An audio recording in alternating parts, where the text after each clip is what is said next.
অভ্রর মুখের উপর একটা মাছি ভনভন করছে, কিন্তু কেউ মাছি তাড়াচ্ছে না। অভ্রও পাচ্ছে না। একদিন খাওয়ার সময় অভ্রর মুখের সামনে একটা মাছি ভনভন করছিল। মিতি চেষ্টা করছিল তাড়ানোর, কিন্তু মাছিটা অভ্রর খাবারের থালায় পড়ে যায়। আর তখনই অভ্র রাগে গরম ডালের বাটিটা মিতির দিকে ছুঁড়ে মারে।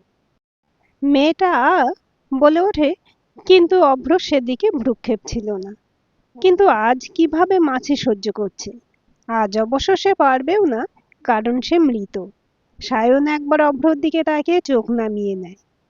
অভ্রর মৃতদেহটার পাশে বসে বিলাপ করছে ওর মা, বাবা, ভাই, বোন। ঘরে আরো কয়েকজন এসেছে। সবাই ধীরে ধীরে কথা বলছে। এই বয়সে মৃত্যুটা মানা যায় না।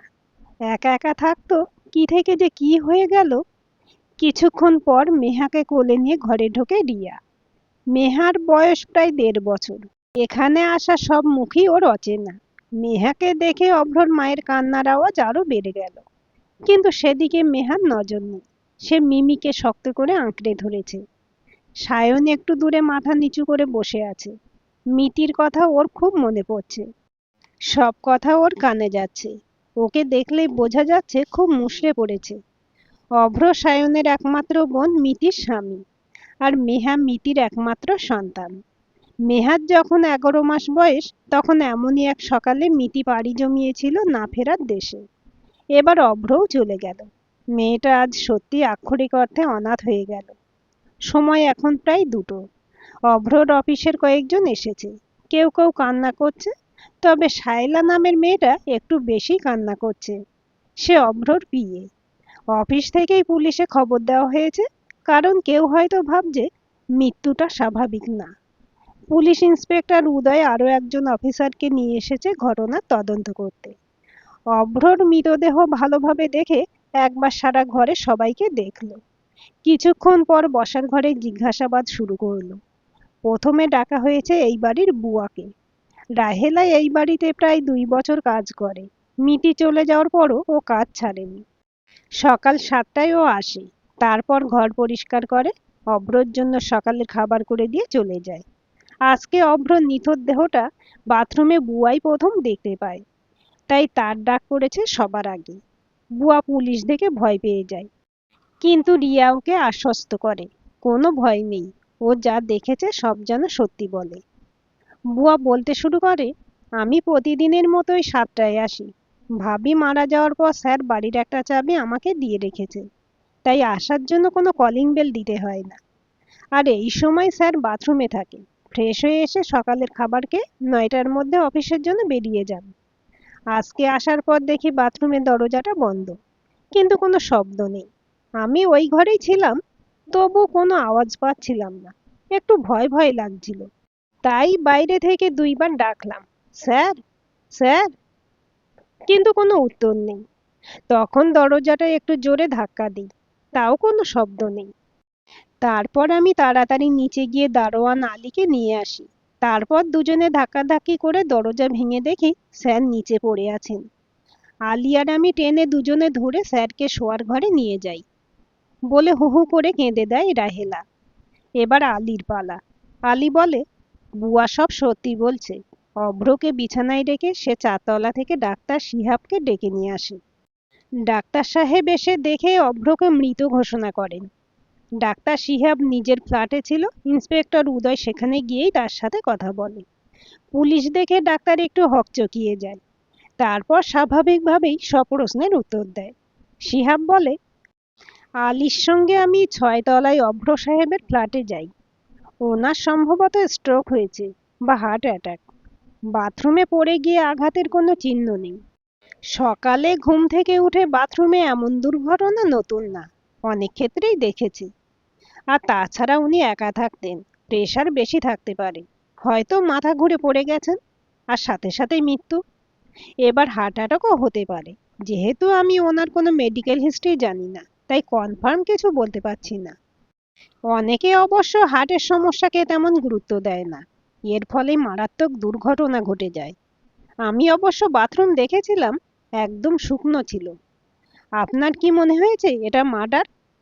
শিহাব সাহেব মাথা ঝাঁকিয়ে বললেন, আমার মনে হয় না, কারণ খালি বাড়িতে মার্ডার কে করবে? আর ওনার স্ত্রী মারা যাওয়ার পরও কেউ ওনার মধ্যে খারাপ কিছু দেখেনি। বেশ নির্ঝঞ্ঝাট মানুষ, কারোর সাথে পাঁচেও থাকে না। ডাক্তার শিহাবের সাথে কথা বলে পুলিশ ইন্সপেক্টর উদয়ের একটু স্বস্তি লাগছে। সে আবার অভ্রর ফ্ল্যাটে আসে। মানুষের ভিড় কিছুটা কমেছে। অতি উৎসুক মানুষেরা হয়তো বুঝতে পেরেছে এখানে রহস্যের কিছু নেই। আলীর একটা কথাই উদয় একটু রহস্যের গন্ধ পেল। সায়ন কাল রাতে এই বাড়িতেই ছিল, ভোরবেলায় চলে যায়। উদয় সায়নকে ডেকে নিয়ে পাশের ঘরে বসে। সায়নের চোখে মুখে হতাশার ছায়া। উদয় সায়নকে প্রশ্ন করে, আপনি কাল এই বাড়িতে ছিলেন? সায়ন বলে, হ্যাঁ ছিলাম। আজ ভোর 5:30টায় চলে যাই। আমার বাস সকাল 6টায়। উদয় বলে, আপনার সাথে অভ্র সাহেবের কি সম্পর্ক? সায়ন বলে, আমি অভ্রর স্ত্রী মিতির বড় ভাই। মিতি মারা যাওয়ার পরও অভ্রর সাথে যোগাযোগ ছিল। ওর মেয়ে মেহা আমার কাছেই থাকে। আমার স্ত্রী রিয়াই ওর দেখাশোনা করে। উদয় বলে, কেন এসেছিলেন? আমি সিলেটে থাকি। ব্যবসার কাজে প্রতি মাসে 2-1বার ঢাকায় আসতে হয়। বোন থাকতে এই বাড়িতেই উঠতাম। কিন্তু ও মারা যাওয়ার পর 2বার হোটেলে উঠেছিলাম। সেটা জানার পর অভ্রই আমাকে জোর করে বলে এখানে আসার জন্য। আমি সাধারণত একদিনের জন্য আসি। রাতে আসি, সারাদিন কাজ করে সন্ধ্যের বাসে সিলেটে ফিরে যাই।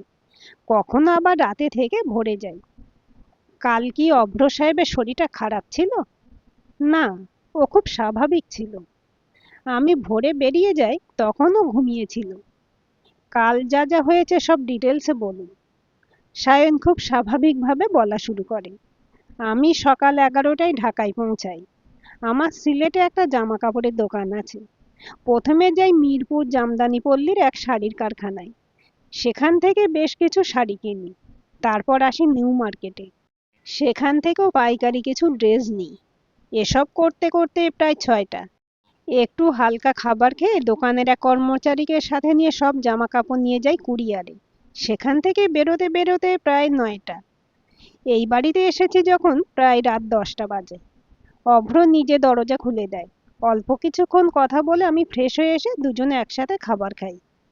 একবার মেহার সাথে ভিডিও কলে কথা বলি। তারপর সারাদিনের ক্লান্তি নিয়ে আমি আর বসে থাকতে পারিনি, তাই এই ঘরে শুতে চলে এসেছি। অভ্র তখনও টিভিতে খেলা দেখছিল। তারপর ভোরে উঠে চলে গেলাম। এখন মনে হচ্ছে না গেলেই ভালো হতো। অ্যাক্সিডেন্টটা হলেও একটা কিছু করে ওকে বাঁচানোর চেষ্টা করতাম। কাল রাতে যে মানুষটা আমার সাথে কথা বলেছে সেই মানুষটা এখন পাশের ঘরে নিথর হয়ে পড়ে আছে। এটা আমি মানতেও পারছি না। উদয় কিছুক্ষণ চুপ করে বসে আছে, কারণ তার সামনে একজন প্রাপ্তবয়স্ক ছেলে মুখ ঢেকে কাঁদছে। উদয় একটু কাশি দিয়ে আবার বলা শুরু করলো, আপনি আসবেন এটা কি অভ্র সাহেব জানতেন? হ্যাঁ, আমি 12টার দিকে ওকে ফোন করে বলেছিলাম। আসলে অভ্র রাতের খাবার আসে ওর এক বন্ধুর বাড়ি থেকে। বন্ধুর স্ত্রী অনলাইনে খাবার বিক্রি করে, তাই আমি রাতে থাকলে আগেই জানিয়ে দিই। নইলে অভ্র খুব বিব্রত হয়ে যায়। আর তার উপর আমি বাইরের খাবার বেশি খেতে পারি না। এখানে কটার সময় এসেছেন? আলীর কাছে আমার ফোন নম্বরটা ছিল। ও 8টার দিকে আমাকে কল করে। আমি তখন বাসে। খবরটা শুনে হাইওয়েতে নেমে যাই। তারপর আবার ঢাকার বাস ধরে এখানে আসি। হয়তো 10টার উপরে হয়ে যাবে। উদয় পাশে দাঁড়িয়ে থাকা অফিসারকে সঙ্গে নিয়ে ফ্ল্যাট থেকে বেরিয়ে গেল। সায়নের বলা সব কিছুর একটু খোঁজ নিতে হবে। এমনিতে আপাত দৃষ্টিতে এটাকে অ্যাক্সিডেন্ট বলেই মনে হচ্ছে, কিন্তু তারপরও যেহেতু তাকে ডাকা হয়েছে, তাই একটা তদন্ত করতে হবে। সেকেন্ড অফিসার সায়নের ব্যাপারে খোঁজ খবর নেওয়ার জন্য বেরিয়ে গেল। উদয় আলীর সামনে গিয়ে দাঁড়ায়। আজ সারাদিন এত ঝামেলা হচ্ছে যে আলী খেতেও পারেনি। এইমাত্র পাশের হোটেল থেকে একটা পরোটা আর ভাজি নিয়ে এসেছে। পুলিশ দেখে ওর আত্মারাম আবার খাঁচা থেকে বেরিয়ে গেল। যদিও সে কিছু করেনি, তবুও ভয় লাগছে। উদয় আলীকে ডেকে শান্ত গলায় বলল, অভ্র সাহেব কেমন লোক আলী? অভ্র ভাই খুব ভালো মানুষ, কোনো ঝামেলার মধ্যে নেই। মিতি ভাবি মারা যাওয়ার পর একাই থাকেন। মাঝে মাঝে অফিসের কলিগ আসে। প্রতিদিন একজন বাইরে থেকে খাবার দিয়ে যায়। রাহেলার সাথেও কোনো সমস্যা হয়নি কখনো। কোনো মহিলা আসে নাকি? সেটা তো জানি না স্যার। স্যারের 2জন কলিগ এই বিল্ডিংয়েই থাকে। কে কার বাসায় যায় সেটা আমি বলতে পারবো না। এরপর সিসিটিভি ফুটেজে রেকর্ড দেখলেন। অস্বাভাবিক কিছু চোখে পড়ল না, সায়নের বলা কথার সাথেও মিলে গেল। একটু পর রাহেলাকে আবার ডাকা হয়। সায়নের সম্পর্কে কিছু জানার আছে উদয়ের। রাহেলাকে সরাসরি জিজ্ঞেস করে সায়ন কেমন মানুষ, অভ্রর সাথে সম্পর্ক কেমন। রাহেলা জিহ্বায় কামড় দিয়ে বলে, সায়ন ভাই খুব ভালো মানুষ। বোন নাই, তবু বোনের স্বামীর সাথে সবসময় যোগাযোগ রাখে। তাদের মেয়েকে নিজের মেয়ের মতো বড় করছে। আর যখনই আসে, অভ্র স্যারের জন্য বাড়ি থেকে এটা সেটা নিয়ে আসে। খুব ভালো সম্পর্ক দুজনের মধ্যে। ঠিক আছে, তুমি যাও। উদয়ের মুখ থেকে অন্ধকার ছায়াটা একটু একটু করে কাটতে শুরু করেছে। এই সময় সেকেন্ড অফিসার ফোন করলো। সায়ন বেশ সচ্ছল পরিবারের ছেলে। মা আর স্ত্রীকে নিয়ে ওর পরিবার। বাবা অনেক আগে মারা গেছেন। আর মাস ছয়েক আগে ছোট বোন পোস্ট প্রেগনেন্সি কমপ্লিকেশনে স্ট্রোক হয়ে মারা যায়। ওর মেয়েটাকে নিজের কাছেই রেখেছে। কাল যেসব কাজের কথা বলেছে সব ঠিক। সিলেটে ওর ব্যবসা প্রতিষ্ঠানের বেশ নামডাক। ওর কোনো খারাপ রেকর্ড নেই। এবার উদয় সম্পূর্ণ নিশ্চিত এটা শুধুমাত্র অ্যাক্সিডেন্ট। এতে কোনো রকম রহস্যের কিছু নেই। সব জলের মতো পরিষ্কার। উদয় অভ্রর ফ্ল্যাটে ঢোকে বসার ঘরে কয়েকজন নিচু গলায় কথা বলছে। পুলিশ নির্দেশ না দেওয়া পর্যন্ত শেষকৃত্যের ব্যবস্থা করা যাবে না। ইন্সপেক্টর উদয় অভ্রর অফিসের কলিগদের দিকে উদ্দেশ্য করে বলল, অভ্র সাহেব হয়তো স্ট্রোক অথবা হার্ট অ্যাটাক করে মারা গেছেন। এর পেছনে হয়তো কোনো কারণ নেই। যেহেতু উনি একা থাকতেন, তাই নিজের শরীর খারাপের কথা কাউকে বলেননি বা বুঝতে পারেননি। অনেক সময় কেউ কেউ এটাকে গুরুত্ব দেয় না। আমি ডাক্তারের সাথে কথা বলেই এই কথা জেনেছি, তাই আমার কাজ এখানেই শেষ। তবে আপনারা চাইলে ময়নাতদন্ত করতে পারেন, সেক্ষেত্রে আমি সব ব্যবস্থা করে দেব। অভ্রর বাবা বলে উঠলেন, না আমি চাই না। আমার ছেলের শরীরে কাটাছেঁড়া হোক। আর সবকিছু তো আমাদের সামনে স্পষ্ট, তাই আর কোনো ঝামেলা চাই না। অফিসের অন্য কলিগরাও এই কথা মেনে নিল। এবার অভ্রকে নেওয়ার ব্যবস্থা শুরু হবে। কেউ কেউ এখনো কান্না করছে। সায়ন উঠে অভ্রর ভাইয়ের সাথে কথা বলছে, তাড়াতাড়ি সব করতে হবে, এমনিতেই অনেক দেরি হয়ে গেছে। রাত প্রায় 2টোয় সব শেষ হয়। আর কোনো বিপত্তি আসেনি, ভালোভাবেই হয়ে গেছে। কাল পর্যন্ত যে মানুষটার অস্তিত্ব এই পৃথিবীতে ছিল, আজ সেই মানুষটার কোনো চিহ্নই আর নেই। একমাত্র বোনের স্বামী আজ মারা গেল। এতে সায়নের কষ্টটা অনেকেই দেখেছে, কিন্তু ওর মুখের কুরুর হাসিটা কেউ দেখতে পায়নি। অভ্রর মৃত্যুতে সবচেয়ে বড় স্বস্তি তো সেই পেয়েছে। গাড়ি ছুটে চলেছে। খালি রাস্তায় মনে হচ্ছে হাওয়ার গতিতে ভেসে যাচ্ছে। জানালার কাঁচ দিয়ে চাঁদের আলো এসে পড়েছে মেহার মুখের উপর। মেয়েটা নিশ্চিন্তে ঘুমোচ্ছে ওর মিমির কোলে। রিয়াকে আধো আধো গলায় ও মিমি ডাকে, আর সায়নকে মামা। অপরিচিত জায়গায় মেহা খুব কান্নাকাটি করছিল। আর এত কিছু দেখে মেয়েটা খুব ভয় পেয়ে গেছে, তাই বাধ্য হয়েই ওকে নিয়ে এত রাতে চলে আসতে হচ্ছে। সায়ন খেয়াল করলো মেহা ঘুমের মধ্যেও ওর হাতের একটা আঙুল ধরে আছে, যেমনটা মিতি করত। মা, সায়ন আর মিতি তিনজনের ছোট্ট পরিবার। সায়নের যখন 10 বছর, তখন মিতি মাত্র 2 বছরের। আর তখনই একটা অ্যাক্সিডেন্টে ওদের বাবা মারা যায়। ওদের দুই ভাই বোনকে নিয়ে মায়ের এক কঠিন লড়াই শুরু হয় তখন। ভাগ্যিস বাবার কিছু টাকা পয়সা ছিল, তাই কারো দাঁড়ে দাঁড়ে ঘুরতে হয়নি। কিন্তু জীবন সংগ্রাম ঠিকই করতে হয়েছে। মা একটা স্কুলে চাকরি নেয়। কাজের জন্য মা যতক্ষণ বাইরে থাকতো, তখন সায়ন ছোট্ট মিতির দেখাশোনা করত। বলতে গেলে ওই বোনকে নিজের হাতে বড় করেছে। বোনের যত আবদার সব দাদার কাছেই। রাতে মায়ের পাশে দুজনে ঘুমোতো, আর মিতি শক্ত করে দাদার হাত ধরে রাখতো। তিনজনের সংসারে আর্থিক অসঙ্গতি একটু থাকলেও সুখের ঘাটতি ছিল না। মিতিকে সায়ন নিজের সন্তানের মতো করে বড় করেছে। ওকে সবসময় মাথায় করে রেখেছে। মেয়েটা খুব শান্ত স্বভাবের ছিল, হয়তো একটু বোকাও ছিল। না হলে মানুষ চিনতে এত ভুল করে। পড়াশোনায় বরাবরই ভালো ছিল, তাই ইন্টার পাশ করে একটা ভালো কলেজে অনার্সে ভর্তি হয়। সায়ন ততদিনে ব্যবসা শুরু করে দেয়। মাও অবসর নিয়ে নিয়েছে। এর কয়েক মাস পরে মিতি দাদাকে অভ্রর কথা বলে। অভ্র অফিসের কাজে এই শহরেই থাকে, বাড়ি অন্য জেলায়। ছেলেটা দেখতে ভালো, ভালো চাকরি করে আর ব্যবহারও ভালো। মিতিকে পছন্দ করে সরাসরি বিয়ের প্রস্তাব দিয়েছে। মিতিরও অভ্রকে পছন্দ হয়, তাই দাদাকে সব খুলে বলে। বোনের ব্যাপারে সবসময় খুবই সচেতন সায়ন। তাই এই বিষয়েও খুব ভেবেচিন্তে সিদ্ধান্ত নেয়। অভ্রর সাথে কয়েকবার দেখা করে কথা বলে। ওর নম্র ভদ্র স্বভাব যে কাউকেই বিমোহিত করবে। সায়নও এর বাইরে না। মায়েরও অভ্রকে পছন্দ হয়ে যায়। তাই কোনো ঝামেলা ছাড়াই মিতির সঙ্গে অভ্রর বিয়ে হয়ে যায়। অভ্রর পরিবার যেহেতু গ্রামে থাকে, তাই অভ্র মিতিকে নিয়ে শহরে আলাদা থাকে। বিয়ের পরে 6 মাস ওরা সিলেটেই ছিল। এরপর অভ্র বদলি হয়ে ঢাকায় চলে আসে। সবকিছু ভালোই চলছিল। এর মধ্যে মিতির সবচেয়ে কাছের বন্ধু রিয়া সায়নের বউ হয়ে এই পরিবারে আসে। বিয়ের 1 বছর ঘুরতে না ঘুরতেই মিতি মা হতে চলেছে। এই খবরটা শোনার পর সায়নদের পরিবারে খুশির বন্যা বয়ে যায়। মিতির একা থাকাটা ভালো হবে না, তাই মা ওকে নিজের কাছে নিয়ে আসে। অভ্রও আসে কিছুদিন পর পর। মিতির চোখে মুখে প্রশান্তির চিহ্ন। সায়ন এর থেকে বেশি কিছু চায়নি। মেহা হয় কিছুদিন পর। আরো অনেক আনন্দ বয়ে আসে এই পরিবারে। অভ্রর একা থাকতে খুব অসুবিধা হয়, তাই 2 মাসের মেহাকে নিয়ে মিতি ফিরে আসে ঢাকায়। তারপর থেকেই সমস্যা শুরু। মিতি খুব বেশি ফোন করে না। ভিডিও কল করলেও কেটে দেয়। বেশি কথা বলতে চায় না। আসতে বললেও নানা অজুহাত দেখিয়ে আসে না। সায়নের মধ্যে একবার ঢাকা যায়। মিতির চোখ মুখ দেখে খুব অবাক হয়। মুখ শুকিয়ে কালো হয়ে গেছে। হাতে কিসের যেন দাগ। জিজ্ঞেস করলে বলে রান্না করতে গিয়ে হয়েছে। অভ্ররও কাজের অনেক চাপ। মেয়েকে একা হাতেই দেখতে হয়, তাই একটু শুকিয়ে গেছে। শ্বশুর বাড়ির লোকজন প্রায়ই আসে, তাইও কোথাও যেতে পারে না। সায়নের মিতিকে দেখে ভালো লাগে না। অভ্রকে বলে আসে ওর যত্ন নেওয়ার জন্য। এর প্রায় 2 মাস পরে একদিন ভোরে অভ্রর ফোন আসে।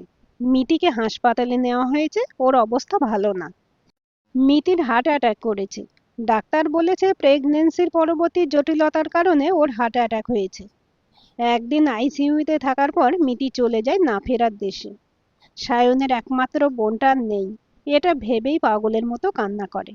সায়নের সবকিছু এলোমেলো হয়ে যায়। একদিকে বোনের মৃত্যু শোক, অন্যদিকে মেহার দায়িত্ব। অভ্র নিজেই মেহাকে রিয়ার কোলে তুলে দেয়। মিতি চলে যাওয়ার পর ও একা মেয়েকে সামলাতে পারছে না। সায়নের সংসার নিস্তরঙ্গ নদীর মতো চলছে। সায়নের মা মেয়ের শোকে পাথর হয়ে গেছেন। রিয়া মেহাকে নিয়ে থাকে সারাদিন। আর সায়ন বেশিরভাগ সময় দোকানে পড়ে থাকে। বাড়িতে এলেই দম বন্ধ লাগে। মিতির মারা যাওয়াটা এত অস্বাভাবিক ছিল যে কেউ এটা সহজভাবে মেনে নিতে পারেনি। বিশেষ করে রিয়া। প্রায় চুপ করে বসে থাকতো। সবাইকে লুকিয়ে কান্না করত। একদিন মধ্যরাতে সায়নকে ঘুম থেকে ডেকে তুলে বলে মিতিকে অভ্র নির্যাতন করত। মিতি ভয়ে কাউকে কিছু বলতে পারেনি। ওর অন্য সম্পর্ক ছিল, এটাও মিতি জানতো। এর জন্যই ও অসুস্থ হয়ে পড়েছিল। সায়ন কথাগুলো শুনে আকাশ থেকে পড়ে। কেন মিতি ভয় পাবে? আর কাকে? রিয়াকে অনেকবার জিজ্ঞেস করার পর রিয়া বলে মিতি মারা যাওয়ার কয়েকদিন আগে রিয়ার সঙ্গে ওর কথা হয়। তখন মিতি কান্নায় ভেঙে পড়ে আর রিয়ার কাছে সবকিছু বলে। নেহা হওয়ার পর থেকে ওর প্রতি অভ্রর আচরণ বদলে যায়। সামান্য কারণেই ওর সাথে খারাপ ব্যবহার করে। এমনকি ওর গায়ে হাত তোলে অকারণে। অফিসের এক মেয়েকে ফ্ল্যাটে নিয়ে আসে কাজের নাম করে। ওর সাথে ঘন্টার পর ঘন্টা সময় কাটায়।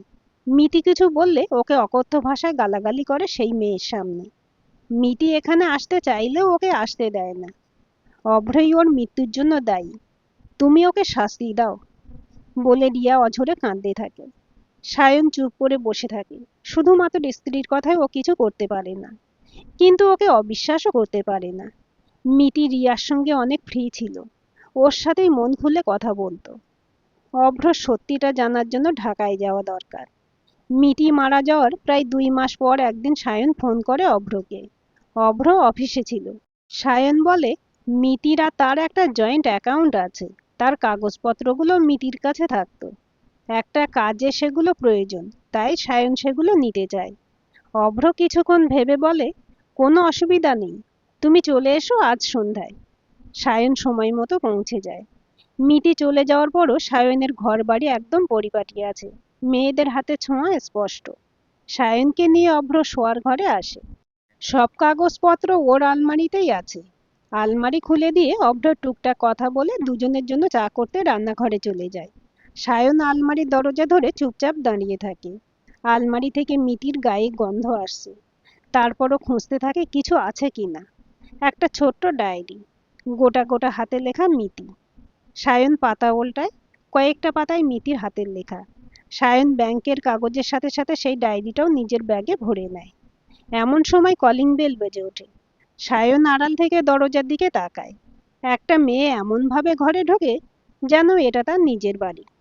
অভ্র উঁচু গলায় বলে, শায়লা, ড্রয়িং রুমে বসুন, আমার বাড়িতে গেস্ট আছে, আমি পরে কাজের কথা বলবো। মেয়েটার সাথে সাথে নিজেকে সামলে নেয়। একটা ভদ্র মেয়ের মতো বসার ঘরে সোফায় গিয়ে বসে। অভ্র তাড়াতাড়ি শোয়ার ঘরে চলে আসে।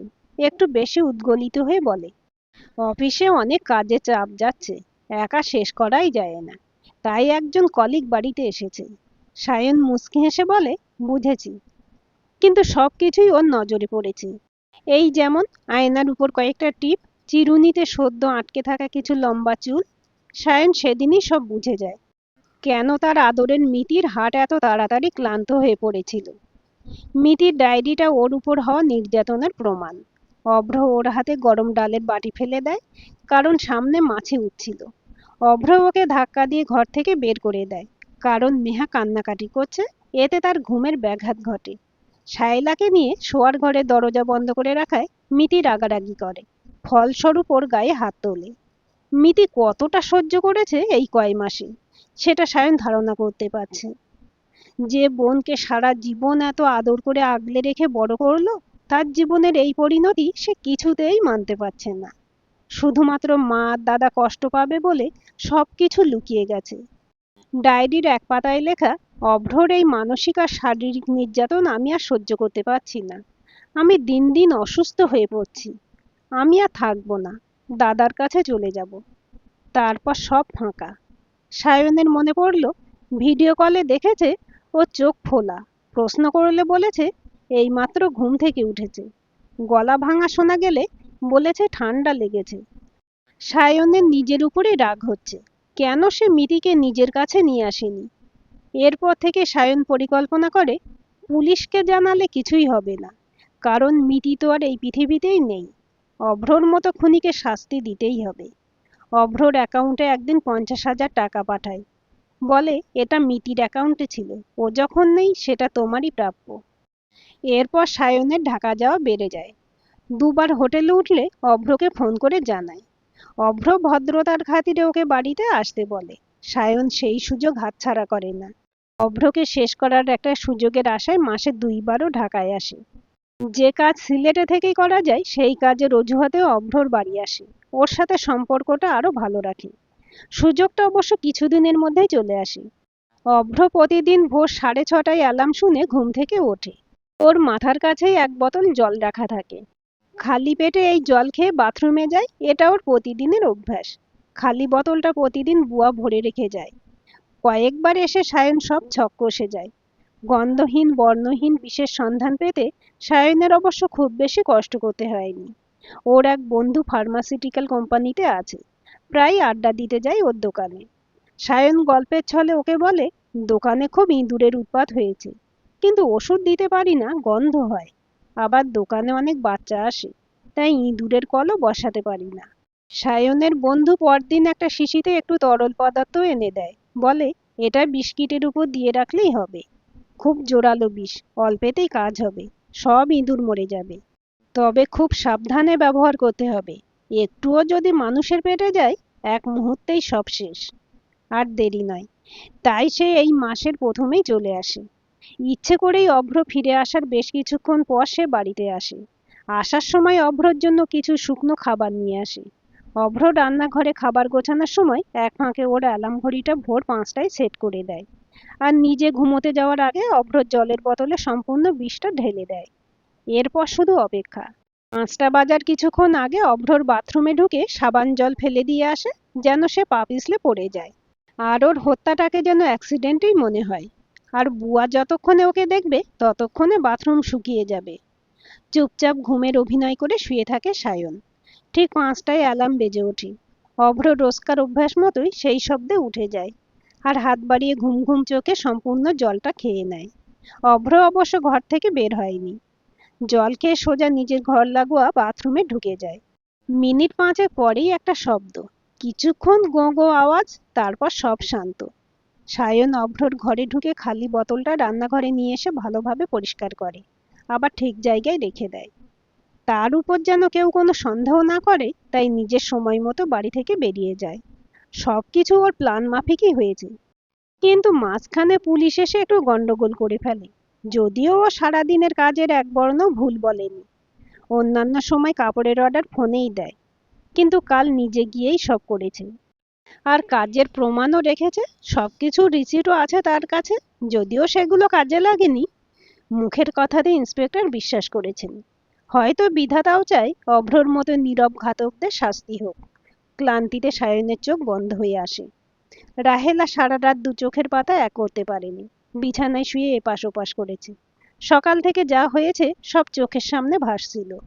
পুলিশ দেখে ভয়ে বুক শুকিয়ে গিয়েছিল তার। যদিও তারা বেশি ভয় দেখায়নি, আর সেও প্রয়োজনের অতিরিক্ত কথা বলেনি। পরে তাকে ডেকে আবার সায়ন ভাইয়ের কথা জিজ্ঞেস করেছিল। যদি অভ্র স্যারের কথা জানতে চাইতো তাহলে সে সত্যিটা বলে দিত। অভ্র স্যার তার স্ত্রীর সাথে খুব খারাপ ব্যবহার করত। নিজের সন্তানের প্রতিও কোনো টান নেই। ভাবি অনেক ভালো মানুষ ছিল। তারপর তাকে দিনের পর দিন অত্যাচার করত।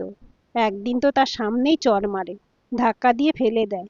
কপাল কেটে রক্ত বেরিয়ে আসে। মেয়েটা সব মুখ বুজে সহ্য করত।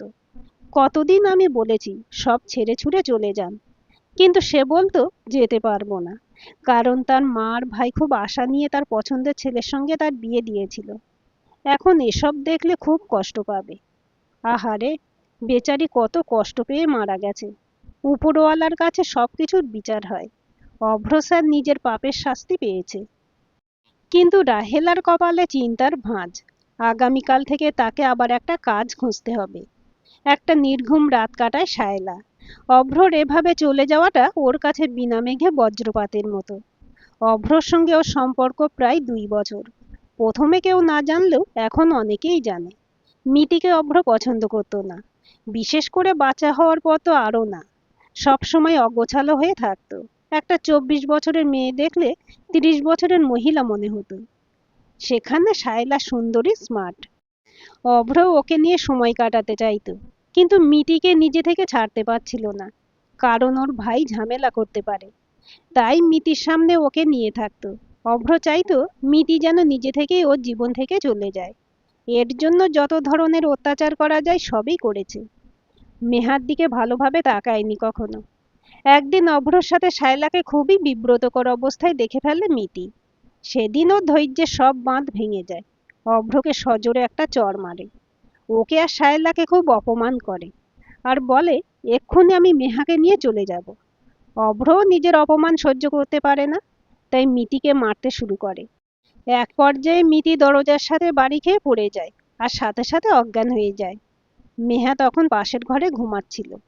মিতিকে যখন হাসপাতালে নেওয়া হয় তখনও ওর জ্ঞান ফেরেনি। ডাক্তার বলেছিল ওর প্রেশার অনেক বেশি ছিল, আর এভাবে মারার জন্য ওর স্ট্রোক হয়েছে। কিন্তু মিতির পরিবারকে বলা হয় প্রেগন্যান্সি পরবর্তী জটিলতার জন্য মিতির মৃত্যু হয়েছে। ডাক্তারকে বেশ কিছু টাকা দিতে হয়েছিল সবকিছু লুকানোর জন্য। এরপর সবকিছু ভালোই চলছিল। শায়লা এই বিল্ডিংয়ে একটা ছোট ফ্ল্যাট ভাড়া নেয়।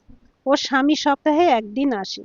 বাকি দিন অফিসের পরও অভ্রর সাথেই থাকতো। কেউ কিছু সন্দেহ করতো না, কারণ সবার সামনে অভ্র ওর সাথে কলিগ সুলভ আচরণ করত। কিন্তু কিছুদিন আগে শায়লার স্বামী সব জেনে যায়, আর এই নিয়ে শায়লার সঙ্গে চরম অশান্তি হয়। শায়লার অভ্রর এই অবৈধ সম্পর্কের কথা জেনে শায়লার পরিবার ওর সাথে সম্পর্ক শেষ করে দেয়। অভ্র বলেছিল কিছুদিনের মধ্যেই শায়লাকে বিয়ে করবে, তাই বিনা শর্তে শায়লা ওর স্বামীকে ডিভোর্স দিয়ে দেয়। এখন অভ্রর মৃত্যুতে শায়লার জীবনেও অন্ধকার নেমে এসেছে। ভোরে সূর্য ওঠার আগে আকাশটা লালচে আভায় ভরে যায়। সেই আলো এসে পড়েছে মেহার মুখের উপর। সায়ন মেহার মুখের দিকে তাকিয়ে থাকে, যেন মিতির মুখ কেটে বসানো।